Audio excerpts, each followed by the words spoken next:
بسم اللہ الرحمن الرحیم والبلاغۃ فی الکلام مطابقتہ لمقتضی الحال مع فصاحتہ۔ بلاغت کے بارے میں بتایا تھا کہ یہ کلام اور متکلم کی صفت واقع ہوتی ہے، یعنی بلاغت کی دو قسمیں، بلاغت فی الکلام اور بلاغت فی المتکلم۔ بلاغت فی الکلام کی بحث شروع کر رہے ہیں، اس کی تعریف کر رہے ہیں کہ بلاغت فی الکلام کہتے ہیں کلام کا مقتضی حال کے مطابق ہونا، کلام کے فصیح ہونے کے ساتھ، کلام فصیح ہو اور ساتھ ہی ساتھ وہ مقتضی حال کے مطابق ہو تو کہا جائے گا کہ وہ کلام بلیغ ہے، اس کے اندر بلاغت پائی جا رہی ہے۔ والبلاغۃ فی الکلام مطابقتہ لمقتضی الحال مع فصاحتہ۔ بلاغت فی الکلام کلام کا مطابق ہونا ہے مقتضی حال کے، مع فصاحتہ کلام کے فصیح ہونے کے ساتھ، اے فصاحت الکلام۔ اب اس میں دو چیزیں آپ کو سمجھنی ہے، مقتضی حال، ایک حال ہے اور دوسرا حال کا مقتضی، ایک حال دوسرا حال کا مقتضی۔ تو حال کسے کہتے ہیں اور مقتضی کس کو کہتے ہیں، دونوں کی یہاں سے تعریف کر رہے ہیں۔ حال کہتے ہیں اس امر کو، اس سبب کو جس کی وجہ سے متکلم اپنے کلام میں کسی خصوصیت کا اعتبار کرتا ہے، کوئی خصوصیت شامل کرتا ہے اپنے کلام کے اندر اصل معنی کو ادا کرنے کے لیے، اصل معنی کو ادا کرنے کے لیے یا معنی مقصود کو ادا کرنے کے لیے متکلم اپنے کلام میں جو کسی خصوصیت کو شامل کرتا ہے جس کی وجہ سے، اسی وجہ کو کہتے ہیں حال، اسی وجہ کو کہتے ہیں، اور جس خصوصیت کو انہوں نے شامل کیا کلام کے اندر اس کو کہتے ہیں مقتضی۔ کیا کہتے ہیں؟ مقتضی، اسی حال کا ہے وہ مقتضی ہے۔ مثال کے طور پر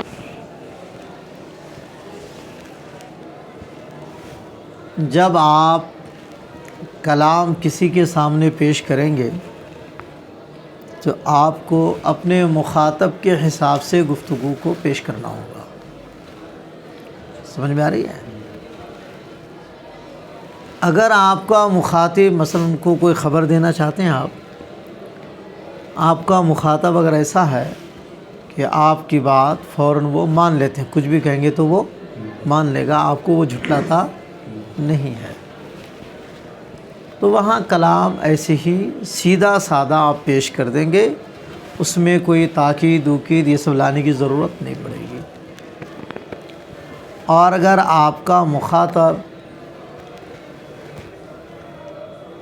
ایسا ہے کہ کلام جب پیش کریں گے فوراً تسلیم تو نہیں کرے گا، پہلے کچھ شک کرتا ہو، پہلے کچھ تردد میں رہتا ہے کہ پتہ نہیں یہ بات صحیح ہے یا نہیں ہے، تو منکر نہیں ہے لیکن ان کو کچھ تردد ہے، آپ کی بات کو تسلیم کرنے میں ان کو کچھ تردد ہے، تو اس تردد کی وجہ سے اب آپ کے لیے بہتر ہے کہ کلام میں ایک آدھ تاکید آپ بڑھا دیں تاکہ آپ کے مخاطب کا جو تردد ہے وہ دور ہو جائے۔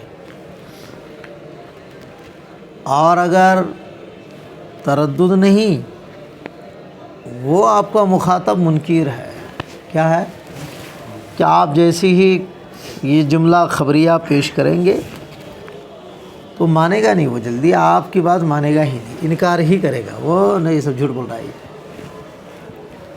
تو ایسی صورت میں ان کے انکار کی وجہ سے، آپ کے لیے لازم و ضروری ہو جاتا ہے کہ کلام میں کچھ تاکید لائے۔ کیا لائیں؟ ہاں، ان کا انکار جیسا ہوگا، اگر انکار ہلکا ہے تو ایک تاکید سے بھی کام چل جائے گا، اور انکار اگر ان کا سخت ہے تو وہاں زیادہ تاکید لانی پڑے گی۔ انکار کے حساب سے۔ تو یہ تاکید لا رہے ہیں کس کی وجہ سے؟ آپ مخاطب کے انکار کی وجہ سے۔ یہی انکار ہے حال، مثلا یہ انکار کیا ہے؟ حال ہے۔ اور لا کیا رہے ہیں آپ؟ تاکید۔ کلام میں کس کو شامل کر رہے ہیں؟ تاکید کو شامل کر رہے ہیں۔ تو یہ تاکید اس حال کا مقتضی ہے، اس حال کا مقتضی ہے۔ تو سمجھ گئے حال اور مقتضی کا مطلب؟ یعنی جس کی وجہ سے کلام میں آپ کو کسی ایکسٹرا خصوصیت کو شامل کرنا پڑتا ہے، سمجھ گئے؟ جس کی وجہ سے، اسی وجہ کو حال کہتے ہیں، اور وہ جو ایکسٹرا خصوصیت آپ شامل کر رہے ہیں اس کو کہتے ہیں مقتضی۔ سمجھ میں آ گئے نا؟ ترجمہ کرو، دیکھو، والحال هو الامر الداعی للمتکلم ان یعتبر مع الکلام الذی یؤدی به اصل المراد خصوصیتا ما۔ حال وہ امر ہے جو متکلم کو دعوت دیتا ہے، بلاتا ہے، کس بات کی طرف؟ اس بات کی طرف کہ ای یعتبر، کہ وہ اعتبار کرے، شامل کرے، مع الکلام الذی، اس کلام کے ساتھ۔ کس کلام کے ساتھ؟ یؤدی بہ اصل المراد، جس کے ذریعے اصل مراد کو وعدہ کر رہا ہے، اس کلام کے ساتھ وہ شامل کرے۔ کس کو؟ خصوصیت ما، کسی ایک خصوصیت کو۔ تو وہ امر جو دعوت دے رہا ہے متکلم کو ایک خصوصیت شامل کرنے کی، یہی دعوت دینے والا امر، یہی سبب حال ہے۔ کیا ہے؟ ہاں۔ تو وہ ہوا مقتضی الحال، اور وہ خصوصیت جو ہے حال کا مقتضی ہے۔ اور جو امر آپ کو دعوت دے رہا ہے، متکلم کو دعوت دے رہا ہے کہ فلاں خصوصیت کو اس میں لائیے، وہ دعوت دینے والا امر، وہ دعوت دینے والا سبب، یہ کیا ہے؟ حال ہے۔ مثال بھی دکھا رہے ہیں کہ مثلا آپ کا مخاطب منکر ہے، تو ان کے انکار کی وجہ سے آپ پر لازم ہے کہ کلام میں آپ تاکید لائیں۔ تو ان کا انکار ہی نہ تاکید لانے کا داعی بنا، اس کا انکار نہ بنا، تو یہ انکار حال بن گیا۔ کہ مثلا کون المخاطب منکرا للحکم حال یقتضی تاکید الحکم، مثلا مخاطب کا حکم کے منکر ہونا یہ ایسا حال ہے یقتضی تاکید الحکم، جو حکم کی تاکید کا تقاضا کرتا ہے۔ تو یہی مخاطب کا منکر ہونا، مخاطب کا انکار، یہ بن گیا حال، چونکہ یہی تقاضا کرتا ہے نا تاکید کا۔ اب تاکید مقتضاہا، اور تاکید جو خود ہے وہ اس حال کا مقتضا ہے۔ مثال اس کی پیش کر رہے ہیں، مثلا ایک صاحب آیا ہے تلاشنے کے لیے زید کو، بڑی مدت سے ڈھونڈ رہا تھا، کوئی معاملہ تھا، اور جیسے ہی وہ آتا ہے زید کو ذرا سی آہٹ محسوس ہوتی ہے، یہ فرار ہو جاتا ہے۔ کوئی لین دین کا مسئلہ رہے گا، دیکھا کہ وہ آ رہا، نہیں تو کمرے میں اس طرح بند ہو گیا کہ ڈھونڈنے سے بھی نہ نکلے، اور گھر والوں کو بتا دیا کہ پوچھے تو کہا کہ ہے نہیں۔ بار بار آتا رہا، ساتھ میں اس آدمی کو لایا جس آدمی پر اس کو بھروسہ ہی نہیں تھا، لایا اسی کو، یا وہ آ گیا ساتھ میں، یا وہاں مل گیا ان کو، جیسے بھی ہو۔ تو کیا بھائی کس کو تلاشنے کے لیے آئے ہیں؟ کہا زید کو تلاشنے کے لیے آیا ہوں، یہ نالائق مل نہیں رہا ہے بڑی مدت سے، جب بھی آتا ادھر سے ادھر، ادھر سے ادھر بھاگتا رہتا ہے۔ گیا اندر تو آ کے کہہ رہا کہ ہے، گھر میں ہے۔ تو کہا کہ آج میں ہو ہنگامہ کرتا ہوا آیا، پھر بھی زید گھر میں موجود کیسے ہے؟ یہ جھوٹ بول رہا ہوگا۔ کیا کہہ رہا ہے؟ جھوٹ بول رہا ہوگا۔ تو اب آپ جو ان کو بتا رہے ہیں، اب وہ کہہ رہا ہے کہ جھوٹ بول رہے ہو، میں تو خفیہ طور پر آتا پھر بھی وہ بھاگ جاتا، اور آج تو میں ہاں شور ہنگامہ مچاتے اب آیا ہوں، وہ آج گھر بیٹھا رہے گا؟ نہ، ایسا نہیں ہوگا۔ اور آپ کریں ہیں اب وہ انکار کر رہا ہے، تو اب آپ کو منانے کے لیے جملہ سیدھے نہیں پیش کریں گے، تاکید کے ساتھ کہنا ہوگا انا زیدن فی الدار، انا، تو اب انا کے ذریعے لے گئے یقیناً زید گھر میں ہے، چونکہ وہ انکار کر رہا تھا نا، تو اب آپ کو انا لانا پڑے گا۔ اور اگر اور خطرناک انکار ہے تو اور لے کے آ جاؤ واللہ انا زیدن لفی الدار، قسم بھی لے کے آ گیا، انا بھی لے کے آ گیا، لام بھی تاکید کے لے کے آ گیا۔ تو یہ تاکیدات جو لا رہے ہیں کس کی وجہ سے؟ انکار کی وجہ سے، وہ انکار حال ہے، یہ تاکیدات جو لا رہے ہیں آپ یہ مقتضا ہے۔ اب یہ کلام جو اس طرح لایا تو یہ کلام مقتضا حال کے مطابق ہو گیا، یہ کلام کیا ہو گیا؟ تو کرا یہ کلام بلیغ ہو گیا، کیا ہو گیا؟ نہیں کوئی کہہ رہا ہے وَقَوْلُكَ لَهُ، تو آپ کا قول اس سے انکار کر رہا تھا نا، تو اب کیا کہیں گے؟ اِنَّ زَيْدًا فِي الدَّارِ، مؤکدم بے انا کے ساتھ تاکید کر کے، تو یہ کلام مقتضا حال کے مطابق ہو گیا، انکار حال ہو گیا، اور اس کی وجہ سے جو تاکید لائے ہیں یہ اس کا مقتضا ہو گیا، تو یہ کلام مقتضا حال کے مطابق ہے۔ یہ تو ایک ظاہری اعتبار سے بتا رہے ہیں، کس اعتبار سے؟ کہ جس کی وجہ سے متکلم کلام میں خصوصیت کو شامل کرتا ہے، جس کی وجہ سے وہ وجہ حال ہے، اور جو خصوصیت، جس خصوصیت کو وہ شامل کر رہا ہے، جسے تاکید والی خصوصیت کو شامل کیا ہے یہاں، تو یہ بن گیا مقتضا۔ اور جس کلام میں ایسا ہوا، جس کلام میں یہ خصوصیت آئی، وہ کلام بن گیا مقتضا حال کے مطابق، اور وہ بلیغ ہو گیا۔ یہ تو ظاہری اعتبار سے ہیں، مگر حضرت شارح کہتے ہیں تحقیق کچھ اور ہے۔ تحقیق وہ کہتے ہیں مقتضا کس کو کہہ رہے ہیں؟ اس خصوصیت کو، یہ نہ کہا مقتضا کس کو کہا؟ خصوصیت کو، لیکن تحقیق یہ ہے کہ اس خصوصیت کو مقتضا نہیں کہتے ہیں۔ کس کو کہتے ہیں؟ تو اس کلام کلی کو، جو کلام کلی مقتضا حال کے مطابق ہوتا ہے، کس کو کہتے ہیں؟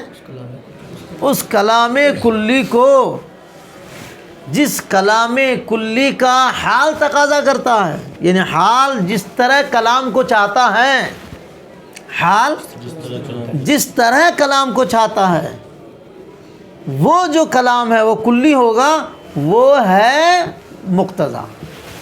اس خصوصیت کو نہیں کہتے ہیں۔ دھیان سے سنو، حال کیا چاہ رہا ہے؟ مثلا تاکید چاہ رہا ہے یا کچھ بھی چاہ رہا، ہر حال کا، ہر مقام کا ایک تقاضا ہوتا ہے، سمجھ گئے؟ تو حال مقام جس کلام کو چاہتا ہے، کون سا کلام؟ خصوصیت والا کلام۔ حال مقام جس کلام کو چاہتا ہے، وہ کلام کلی، اس کو کہتے ہیں مقتضا، اس خصوصیت کو نہیں، اس خصوصیت کو نہیں۔ تو یہ جو کہہ رہے ہیں تو پھر یہ خارج میں نہیں ہوگا، یہ خارج میں، چونکہ یہ کلام کلی بتا رہے ہیں، کیا بتا رہے ہیں؟ اور کلی جو ہوتی ہے وہ خارج میں پائی، وہ معقولات ثانیہ میں سے ہے، وہ خالی دماغ میں آتے ہیں، کہاں آتا ہے؟ اور خارج میں جو آئے گی اس کی مثالیں آئیں گی، کیا آئیں گی؟ تو وہ کلی نہیں ہوگا، اس کے افراد ہوں گے، کیا ہوں گے؟ جیسے انسان کی تعریف کیا؟ حیوان ناطق۔ حیوان ناطق کو خارج میں دکھا سکتا ہے کوئی؟ کوئی نہیں دکھا سکتا۔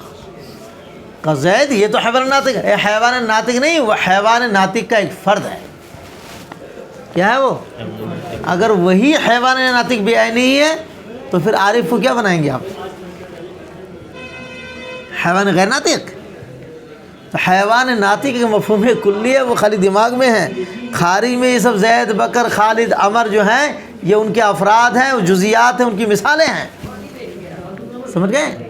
تو یہی حال تو کہہ رہے ہیں مقتضا وہ کلام کلی ہے، حال کے مطابق جو کلام ہوتا ہے، حال جس کلام کا تقاضا کرتا ہے، حال جس کلام کا تقاضا کرتا ہے وہ ہے مقتضا۔ اور یہ جو مثال دیا انا زیدن فی الدار، تو کہہ رہا ہے یہ نہیں، یہ تو اس کا ایک فرد ہے، اس کلام کلی کا ایک فرد ہے، سمجھ گئے؟ جس کے اندر خصوصیت لائی گئی ہے، یہ اس کی ایک مثال ہے، اس کا ایک فرد ہے، یہ مقتضا نہیں ہے۔ مقتضا وہ ایک کلام کلی ہے، حال جس کا تقاضا کرتا ہے، اور وہ ہے کہاں، وہ دماغ میں رہتا ہے، وہ سمجھنے کے لیے ہے، خالی کیا کرنے کے لیے ہے، سمجھنے کے لیے ہے، مثال دکھانے کے لیے نہیں ہے۔ جب بھی مثال آئے گی اس کا وہ ایک فرد ہوگا، چونکہ یہ فرد اس کے مطابق ہے، وہ یہ کہہ رہے ہیں، سمجھ گیا؟ تحقیق و ذالک، اور اس کی تحقیق یہ ہے، انہو، یہ جو کلام پیش کیا ہے، انا زیدن فی الدار من جزیات ذالک الکلام الذی یقتضیہ الحال، یہ مثال اس کلام کلی کے افراد میں سے ایک فرد ہے جس کلام کا تقاضا حال کر رہا ہے، سمجھ گئے؟ تو جس کلام کا تقاضا حال کر رہا ہے وہ مقتضا ہے، اور یہ اس کی ایک مثال ہے، اس کا ایک جز ہے۔ تو فَإِنَّ الْإِنْكَارَ مثلاً يَقْتَضِي كَلَامًا مُؤَكَّدًا، مثلا انکار چاہتا ہے کلام مؤکد، تو انکار جس کلام کو چاہتا ہے، کس کو چاہتا ہے، مؤکد کو، وہ ہے مقتضا، اور جو مثال پیش کر دیا یہ اس کا ایک جزئی ہو گیا، اس کلی کا ایک جزئی ہو گیا، کلام مؤکدا۔ تو وَهَذَا مُطَابِقٌ لَهُ، اور یہ کلام جو نیچے پیش کیا گیا نا، اِنَّا زَیدًا، یہ اس کے مطابق ہے، اس معنی کر کہ وہ کلام کلی حال اس کا تقاضا کر رہا ہے، وہ اس کلام پر صادق آ رہا ہے، انہو صادق علیہ، کہ وہ کلی کلام اس پر صادق آ رہا، جیسے حیوان ناطق اس پر صادق آ رہا مقبول پر، آپ پر، اسی طرح وہ کلام کلی حال جس کا تقاضا کر رہا ہے، انا زیدن فی الدار پر صادق آ رہا ہے، تو وہ انا زیدن فی الدار والا کلام اس کلی کے مطابق ہو گیا۔ علی عکس ما یقال، اس کے برخلاف جو کہا جاتا ہے، اصل میں منطقی اور یہ علماء بلاغت میں تھوڑا سا اطلاق کے اعتبار سے یہ اختلاف کرتے ہیں، جیسے انا زیدن فی الدار یہ پیش کیا نا، تو یہ اہل بلاغت کہیں گے کہ وہ کلام کلی حال جس کا تقاضا کر رہا ہے وہ اس کے مطابق ہے، وہ اس کے، کیونکہ وہ اس پر صادق آ رہا ہے، نہیں یہ اس کے مطابق ہے اس لیے کہ وہ اس پر صادق آ رہا ہے، وہ کلی اس پر جزئی پر صادق آ رہا ہے، یہ کہیں گے کلی جزئی پر صادق آ رہی ہے، اہل بلاغت کہیں گے، اور منطقی اس کے برخلاف کہیں گے، وہ کیا کہیں گے، وہ کہیں گے کہ کلی اس جزئی کے مطابق ہے، کلی اس جزئی کے مطابق ہے، اور یہ کہیں گے کلی اس جزئی پر صادق آ رہی ہے، مگر اس کے برعکس جو کہا جاتا ہے کہ کلی جزیات کے مطابق ہے، یہ کلی منطقی لوگ کلی کو جزیات کے مطابق کہیں گے، اور یہ علماء بلاغت جزئی کو اس کلی کے مطابق کہیں گے، اس لیے کہ کلی اس پر صادق آ رہی ہے۔ خلاصہ کلام یہ ہے کہ یہ جو کہا گیا کہ جس کی وجہ سے کلام میں متکلم خصوصیت کو شامل کرتا ہے اس وجہ کو مقتضا اور خصوصیت کو مقتضا کہتے ہیں، اور جس کلام کے اندر یہ خصوصیت ہوتی ہے اس کلام کو مقتضا حال کے مطابق کہتے ہیں۔ یہ ایک ظاہری اس کی توضیح ہے۔ تحقیقی توضیح یہ ہے کہ مقتضا اس خصوصیت کو نہیں کہتے ہیں کہ بلکہ حال جس کلام کلی کا تقاضا کرتا ہے اس کلام کلی کو مقتضا کہتے ہیں، اور یہ سب جو مثالیں دی جا رہی ہے یہ اس کے مطابق ہے۔ بس یہ کلام میں جو تاکید لائی گئی ہے یہ خصوصیت یہ مقتضا نہیں ہے، بلکہ حال جس کلام کا تقاضا کرتا ہے وہ کلی ہے، وہ ہے مقتضا۔ سمجھ گئے؟ وَإِنْ أَرَدْتَ تحقیق هذا الکلام، اور اگر اس کلام کی مزید تحقیق آپ چاہتے ہیں، فَرْجِعْ إِلَىٰ مَا ذَكَرْنَاهُ فِي الشَّرْعِ، تو ادھر لوٹو کدھر جسے ہم نے ذکر کیا ہے شرح میں، علم معانی کی تعریف میں۔ سمجھ گیا؟ بس کرو۔